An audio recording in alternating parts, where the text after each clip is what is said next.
The hotel room door stood slightly ajar in Manhattan, early 1963. Inside, Johnny Cash sat on the edge of the bed, hands clasped together, waiting. He'd driven all the way from Tennessee for this, left June behind, left the tour schedule, left everything that mattered in Nashville, because down the hallway, a 21-year-old kid named Bob Dylan was about to walk through that door. And Johnny Cash, the man in black, the voice of "I Walk the Line," the biggest name in country music, was nervous. If you're here for the stories about the moments before they became legends, when even the giants were just people meeting their heroes, consider subscribing. This is where we dig deeper. By early 1963, Johnny Cash was at a crossroads. He'd been drowning in pills for years. His marriage was falling apart. His career was still massive, but he could feel himself losing control of it, losing control of everything.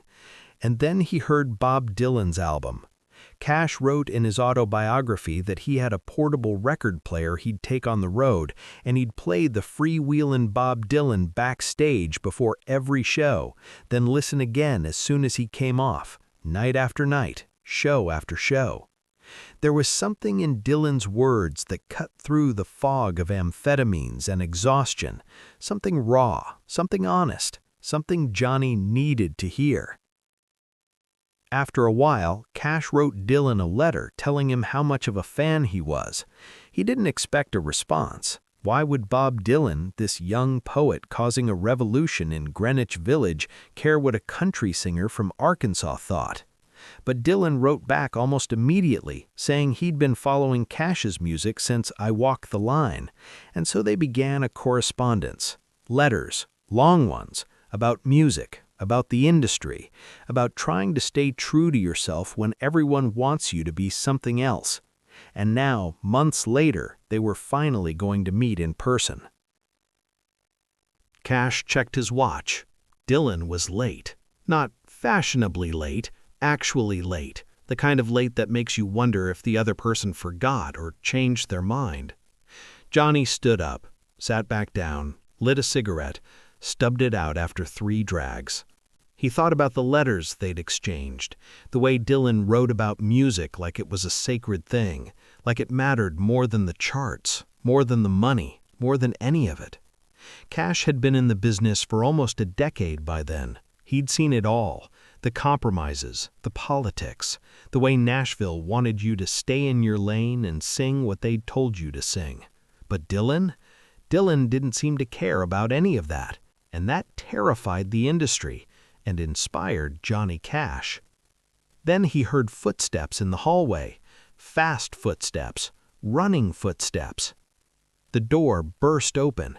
Bob Dylan, all wild hair and skinny limbs and manic energy, rushed into the room. He didn't say hello, didn't introduce himself, didn't pause to catch his breath. According to John Carter Cash, Dylan rushed into the room, jumped on the bed, and began bouncing up and down, chanting, "I met Johnny Cash, I met Johnny Cash," over and over, like a kid who'd just met Santa Claus. Johnny Cash, the man who'd faced down prison riots, record executives, and his own demons, just sat there, stunned. This was Bob Dylan, the poet everyone was talking about, the voice of a generation? This kid bouncing on a hotel bed like he just won the lottery. Dylan finally stopped bouncing. He was breathing hard, grinning like an idiot. "You're Johnny Cash," he said. Johnny couldn't help it. He laughed, a real laugh, the kind he hadn't had in months. "And you're Bob Dylan." Dylan nodded, still grinning. Then he sat down on the bed, suddenly serious. "I've been listening to your music since I was a kid. I Walk the Line. That was everything." If you've ever met someone you admired and completely lost your composure, leave a comment. Sometimes the people we look up to are just as nervous about meeting us. They talked for hours about music, about the folk scene in New York, about Nashville, about how to stay authentic when everyone wants you to sell out. Dylan told Cash about the pressure he was feeling, the folk purists who wanted him to stay acoustic forever, the record label pushing him to be more commercial, the magazine writers trying to turn him into a spokesman for a generation he didn't ask to represent. Cash understood all of it. He'd been there, was still there. The country music establishment wanted him to be clean-cut and cooperative, but Johnny Cash wasn't built that way. They want you to be what they need you to be, not what you actually are, Cash said. Dylan nodded. So what do? You keep going. You write what you need to write. You sing what you need to sing. And you accept that some people won't understand. It was the kind of advice that sounds simple but costs everything to follow. Dylan pulled out a harmonica. Cash had his guitar. They played. Nothing formal, nothing rehearsed, just two musicians trading songs in a hotel room. Dylan later reflected that meeting Cash at that point was the high thrill of a lifetime. And for Cash, sitting across from this young man who refused to compromise, it was a reminder of why he'd gotten into music in the first place. If stories about the friendships that changed music, the moments behind the legends matter to you, consider subscribing. We tell the stories that don't make the highlight reels. 14 months later, they met again at the Newport Folk Festival. The meeting was more formal this time. Press around, other musicians, the weight of expectation. But backstage, before Dylan went on, something happened that people still talk about. Johnny Cash gave Bob Dylan his guitar. Not as a loan, as a gift, as a symbol, a passing of the torch from one generation to the next, from country to folk, from the establishment to the rebel. But more than that, it was a statement. I believe in what you're doing. Keep going. And Dylan did. The next year, at that same festival, he'd plug in an electric guitar and get booed off the stage. The folk purists would turn on him, call him a traitor, a sellout. But in March 1964, Johnny Cash had written a letter to Broadside magazine defending Dylan, ending with, "Shut up and let him sing." Years later, Dylan remembered, Johnny wrote the magazine saying to shut up and let me sing, that I knew what I was doing. This was before I had ever met him, and the letter meant the world to me. If this moment landed with you, when someone you admire tells the world to back off and let you be yourself, tap the like button, not for the algorithm, for the reminder that we all need champions.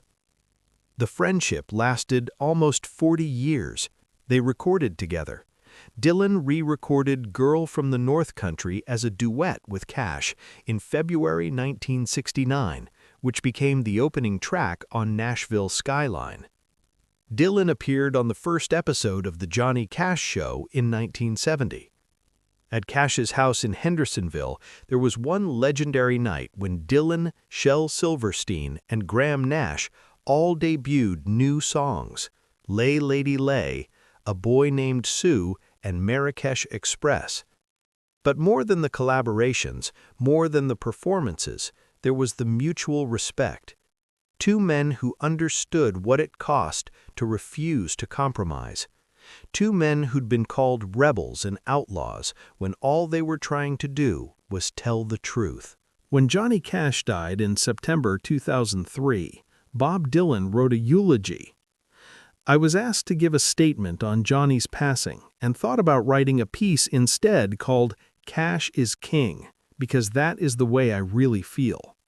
In plain terms, Johnny was and is the North Star. You could guide your ship by him, the greatest of the greats, then and now. The North Star.